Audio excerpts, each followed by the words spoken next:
сынып жетекші болған ол да бір мұғалімдіктің ең бір қызығы да шыжығы ғой енді. Шыжығы больше. Қызығы 10 мың теңге. Мен негізі мектеп кезінен мұғалім болам деген нақты мақсатым болған. Уже 6-шы сыныптан бастап мен 100% мұғалім боламын деп айтам. Мен мұғалімдік жолды таңдаған жоқ, мен мұғалім болып туылдым деп. Педагог болып келдім ғой енді осы мектепке. Бірінші мектебім осы да, жұмысқа кірген. Вот кірдім 5 сентябрьда, маған уже сынып берді. 5-ші сыныпты берді. Ең жынды сынып, ешкім басқара алмайды деп.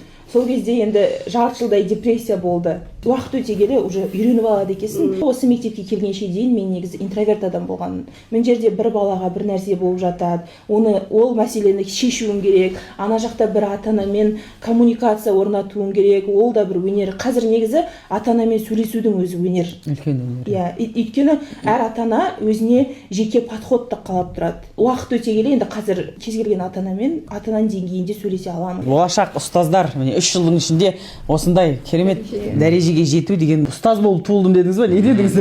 Соның да арқасы шығар. Алып апайдың отбасы барлығы ұстаздар екен, әкесі мектеп директоры екен. Бұл да жайдан жай емес, қанмен берілген. Жанымда жүрген жастар деймін ба? Иә. Мұғалім болмай ақ қойсам ба деген сияқты 50-50 көзқараста жүреді. Сол жерде солай айтып жүргендер бар ма осы жерде отырғандардың арасында? Мұғалім 100% мұғалім болып осы жолмен әрі қарай кетем, мен бір нәрсе өзгертуім керек деген позиция болу керек та бұл жерде.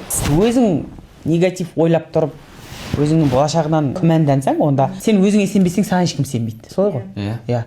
Жақсы бағытта екенсіздер. Мен қатты қуаныштымын. Ата-ана әртүрлі болады. Ал педагог ол әрқашанда позитивте, білімде, жан-жақтылығымен, өзінің шыдамдылығымен, өзінің керемет тұлғалығымен. Педагог сондықтан да бізді төрден орын береді, соған лайық болуымыз керек сөзімізде. Қазір енді айтып жатады ғой, стереотипті бұзып жатырсыз, педагог ол рамкада болу керек деген сөз емес. Педагог ол жан-жақты, шынайы балаға жанашыр болу керек. Біз біріншіден адамбыз. Мен директор емеспін бірінші кезекте. Адам болғаннан кейін бізде әртүрлі нәрсе болады. Бірақ ең басты педагогқа керек дүние ол балаға жанашырлық. Маған күніне қаншама хейт смс-тер келеді. Маған мен айтамын, енді жаза берсін, ол адамның өзінің деңгейі. Оның өйтіп жазғанына мен кінәлі емеспін, ол өзінің деңгейі. Егер мен хейтке тоқтап қалатын болсам, мен баяғыда сынып қалушы едім.